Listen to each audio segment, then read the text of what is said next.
शिवसेना पक्षप्रमुख बाळासाहेब ठाकरे आणि आनंद दिघे यांच्या फोटोला सभेच्या ठिकाणी स्थान न दिल्यानं भांडूप इथल्या शिवसैनिकांनी गोंधळ घातला।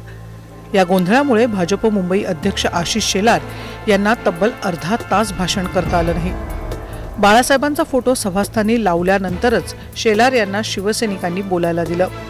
बाळासाहेबांचा अपमान जाणीवपूर्वक केल्याचं सांगत शिवसैनिकांनी सभास्थळावरून काढता पाय घेतला। त्यामुळे आयोजकांना सभा आटोपती घ्यावी लागली।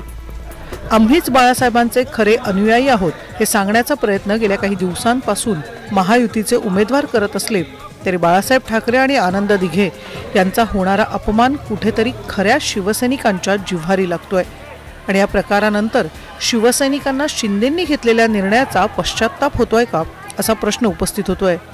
ब्युरो रिपोर्ट, टाइम्स नाव मराठी।